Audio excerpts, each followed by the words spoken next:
जय हिंद दोस्तों। आज हम लोग जानेंगे फिजिक्स के बारे में। फिजिक्स क्या होता है। फिजिक्स से हम लोग घिरे हुए हैं। वास्तव में देखा जाए तो फिजिक्स से हम लोग घिरे हुए हैं और इसको हम स्टैंडर्ड 1 से पढ़ना स्टार्ट करते हैं। और अगर हम लोग साइंस आगे पढ़ते हैं तो ये जिंदगी भर पीछा नहीं छोड़ता है। तो फिजिक्स एक वास्तव में देखा जाए तो बहुत ही इम्पोर्टेंट सब्जेक्ट है। लेकिन फिजिक्स होता क्या है, सबसे पहले हम लोग देखते हैं कि उसका डेफिनेशन क्या है। डेफिनेशन अगर देखें तो the study of natural phenomena is called physics.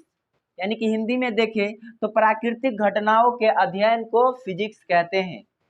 अब प्राकृतिक घटना क्या है, सबसे पहले जानेंगे प्राकृतिक घटना। हम लोग फिजिक्स को रटेंगे नहीं, फिजिक्स को क्या करेंगे, फील करेंगे, समझेंगे भी नहीं, फील करेंगे, डीएनए में घुस जाएगा आपका। तो देखिए हम लोग बिल्कुल अंत तक अगर आप इस वीडियो को देखते हैं तो आप बिल्कुल समझ जाइएगा। आप अगर बिल्कुल पढ़ाई भी नहीं करते हैं तो फिजिक्स को समझ जाइएगा। इतना मतलब कुरेद के बताएंगे। तो सबसे पहले उसका जो प्राकृतिक घटना क्या है, प्राकृतिक घटना उसे कहते हैं जिसमें मनुष्य का हाथ नहीं होता है। यानी जो मनुष्य बिल्कुल नहीं करता है। जैसे सूरज रोशनी देना, सूरज का रोशनी देना, सूरज रोशनी देता है, ये किसका देन है, भगवान का देन है। ये मानव मनुष्य का इसमें कोई हाथ नहीं है। जैसे यहाँ पर देखिए ये मार्कर है, इस मार्कर को हम लोग जब तक पकड़े हुए हैं अपने एनर्जी से तब तक ये गिरेगा नहीं, लेकिन जब भी इसको छोड़ेंगे ये नीचे गिर जाएगा। इसमें मनुष्य का कोई दोष नहीं है, मनुष्य का कोई हाथ नहीं है।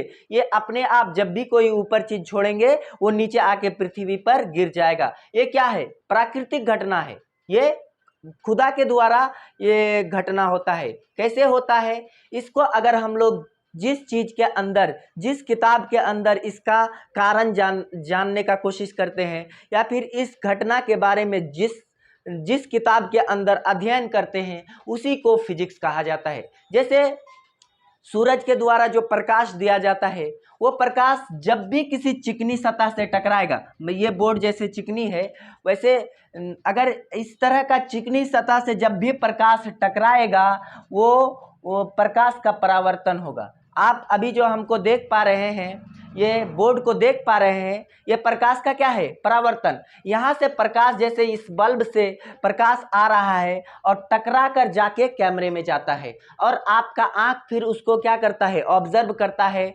जिसके कारण आपको ये दिखाई देता है। तो ये प्रकाश का परावर्तन है। इसमें आदमी का कोई हाथ नहीं है भैया, इसमें मनुष्य का कोई हाथ नहीं है। ये प्राकृतिक देन है, प्राकृतिक घटना है। तो इस प्राकृतिक घटना का अध्ययन जिस किताब के अंदर करेंगे उसी को फिजिक्स कहा जाएगा दोस्तों। और अगर उदाहरण देखें तो जैसे कि विद्युत आता है, विद्युत इलेक्ट्रॉन के द्वारा पैदा होता है और वो विद्युत आके पंखा को घुमा देता है, किसी मोटर को चला देता है, किसी बल्ब को जला देता है। तो ये क्या है, प्राकृतिक घटना है। इसमें मनुष्य का हाथ नहीं है। ये प्रकृति के द्वारा चार्ज उत्पन्न होता है जिससे इलेक्ट्रिसिटी पैदा होता है और वही इलेक्ट्रिसिटी आके पंखा को घुमाता है, बल्ब को जलाता है, हीटर को चलाता है। तो ये प्राकृतिक घटना, इसका कारण जिस किताब के अंदर जानेंगे, जिस चीज के अंदर इसका अध्ययन करेंगे उसी किताब को फिजिक्स कहा जाएगा। अब आप खुद इतना मैच्योर हो गए हैं फिजिक्स को लेकर कि आप खुद अब बहुत सारे उदाहरण दे सकते हैं फिजिक्स के बारे में। तो जरूर मुझे उम्मीद है कि आपको फील हो गया होगा फिजिक्स। अगर आपको फील हो गया है तो आप चैनल को सब्सक्राइब कर लीजिए, क्योंकि ऐसा फील वाला वीडियो हम लाते रहेंगे। जय हिंद दोस्तों।